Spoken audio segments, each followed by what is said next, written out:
What's going on, guys? WhiteFox1225 here. Today we're talking about the Thieves Guild and the Dark Brotherhood in Elder Scrolls Online. So first off, I want to mention that the Thieves Guild and the Dark Brotherhood are going to be added after the game is released as post-launch content, along with the crime system. Those are going to be released in sort of a bundle. I really hope this is the first expansion we see, just because I think it is a big part of the Elder Scrolls. I kind of think it should have been included in the game at release, but unfortunately it's not going to be, and I really hope that it is the first expansion we see. So one question I had about the Dark Brotherhood and the Thieves Guild is whether or not we'll see different quest lines for different alliances, because even though you can go in different territories after you completed all the quests in your territory, it doesn't seem likely that you'll be able to just go in it to play a certain guild quest line. So I'm not really sure if the Dark Brotherhood and Thieves Guild are going to have different quest lines for different territories. That's just something I'm wondering. Or whether they'll be based in Oblivion so all players can go there. It's not something I mentioned yet, it's just something to bring up and whether or not, so tell me what you guys think in the comments. So now let's move on to each guild. So let's start off with the Thieves Guild. I'm going to talk about some of the gameplay things I want them to add and just some other stuff that I hope they include. So let's talk about some of the gameplay stuff. I hope that with this release they include pickpocketing, not only pickpocketing AI, but also be able to pickpocket players, and it'd be really cool even if they just have like a default number of gold on them. It would still be awesome to, you know, take money from them. It'd really give you more of a rush when you're sitting up behind a player stealing from rather than stealing from an AI. So I really hope they include that, and I hope in the Thieves Guild quest lines, this quest where you have to steal from other players, maybe they'd be like miscellaneous quests, just like small quests to steal a certain amount of money from other players in Cyrodiil. But I think this would be really cool, and I think it would be a really awesome thing if they added. So there are skill lines for each guild, so obviously the Thieves Guild will have a skill line. I assume they're going to be more stealth skills.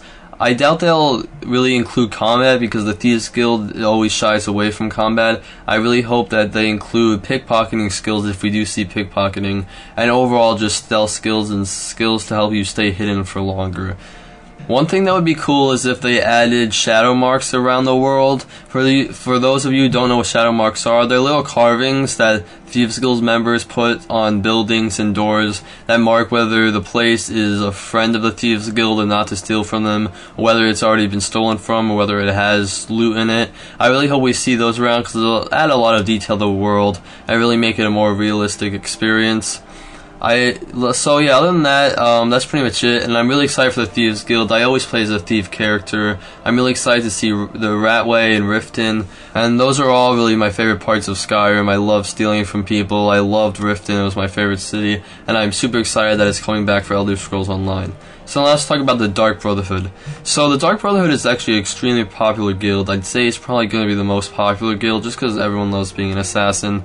I'm actually really surprised that they didn't have this out at launch just because it would be really popular and everyone loves the Dark Brotherhood.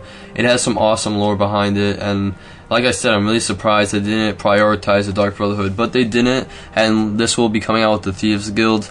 So let's talk about the skills. A lot of the skills are going to probably focus on assassinations.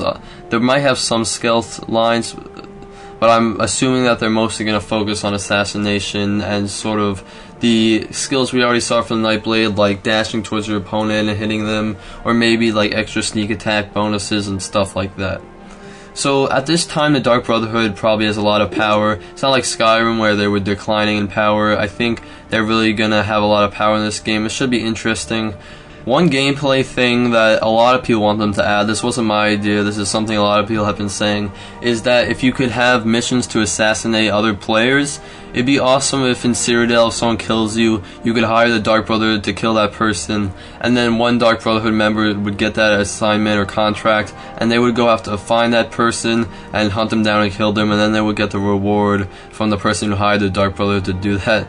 I think it'd be actually really cool if the person who wanted to hire the Dark Brotherhood would have to do the black sacrament. I think that would be really awesome. And I think that's something that a lot of people want, and I really hope that they add it, because that would just be so cool to actually have contracts to assassinate real players that was given to you from real players. And it would give the Dark Brotherhood a lot of playability even after you finish the main quest line, so I'm really hoping they do that. So along with the crime system comes sort of bounties, and bounties is obviously what you get when you get caught doing a crime. So when you're worth a certain amount of gold, and if you get captured, that's how much gold you have to give to get free. And so I'm really hoping that there'll be bounties where players can hunt certain players with a high bounty down and get the collection from the guards. So obviously we're going to have to see guards too, people that can stop you if they see you doing a crime, which also means we're going to have to see jails, places that you can get put if you surrender after you've been caught. And this is really cool because it means that with the crime system release, it won't only mean that people who like doing crime will have new stuff to do, but it also means that people who want to keep their character maybe good would get to hunt down, you know, really Dark Brotherhood assassins and people who are really into crime, and they'll get rewards and they'll get benefited from the DLC too, you know, because otherwise it's a whole month of content that they don't really get to participate in, especially role players who like to keep a character really good. I think it'd be cool if the Fighters Guild had a portion in this, you know, because obviously they've had a history of fighting the Dark Brotherhood and the Thieves Guild. So hopefully we will see the Fighters Guild having to give contracts to kill or capture, probably just kill because there's no way to capture a player, to kill that player, and then you'll get rewarded from the Fighters Guild. I think that would be really cool, so you sort of see a rivalry between the Fighters Guild and the Dark Brotherhood and the Thieves Guild, just like we've seen in past test games. So that's pretty much it for my talk about the Thieves Guild and Dark Brotherhood in Elder Scrolls Online. I'll definitely be posting more Elder Scrolls Online videos. I'm going to have a video coming out on legendary weapons. So if any of this sounds interesting to you and you enjoyed the video, it would be awesome if you could subscribe and like the video. Thank you guys so much, and hopefully I'll see you in the next one.